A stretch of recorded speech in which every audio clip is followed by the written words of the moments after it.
Hey, what's up everybody? It is Mr. Boylan, and today we are going to explain how chemical equilibrium can be used to describe the proton transfer reactions of acid-base chemistry. Basically, it's a combination of two amazing things, equilibrium and acids and bases.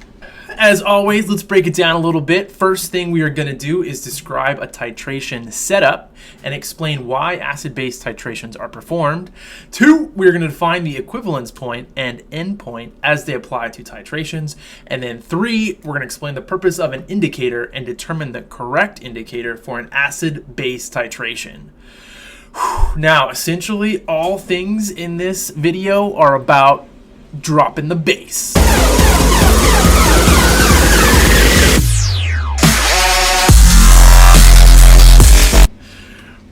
Okay, first things first. What the heck is a titration? Why the heck do we do titrations?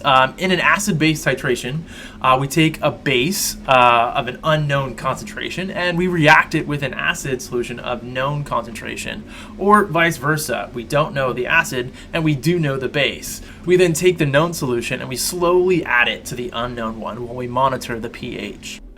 All right, now what is this going to look like in the lab? You are going to have a burette, which is going to contain your known solution. So you can very carefully measure the amount that you add. And then you will also have a beaker or a flask that contains your unknown solution. And then you have a pH probe to monitor what's going on with the pH, and it's connected to a computer or some other data collection device.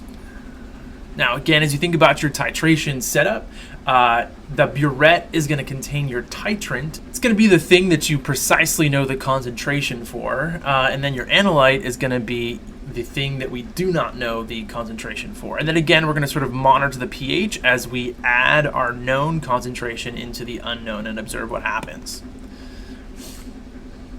As we take a quick look then, it's really important to be familiar with a couple of vocabulary terms here as we talk about titrations, the first of which is the equivalence point.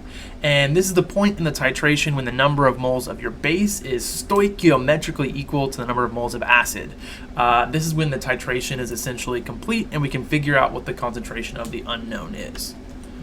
As you take a look at your screen then, I've put a couple of acid-base reactions on the top of your screen, and you want to sort of think about, what is the stoichiometric relationship between the acid and the base, and that's what you're sort of looking at and applying to these acid-base titrations when you're trying to figure out what the concentration of the unknown is. Okay, now in addition to the equivalence point, it's also really important to understand the endpoint. These two things sound very similar. We actually want them to happen at the same time, but the endpoint is what we describe as the point where the indicator changes color. And an indicator is just a substance whose color depends on the pH and is something that we can use to monitor the pH without the need of a pH probe.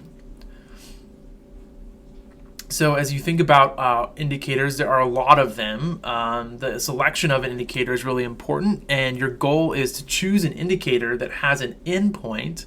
In other words, it's going to change color at the same time you reach your equivalence point, or the same point where you've reached the stoichiometric relationship between the acid and the base.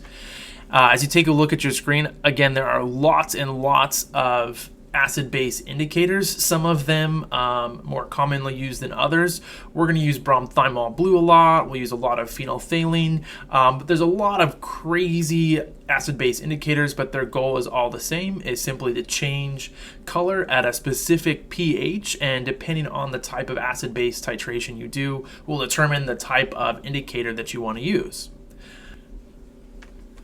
Okay, and again, your goal is to choose an indicator that will reach its endpoint or will change color at the same time that you reach your equivalence point.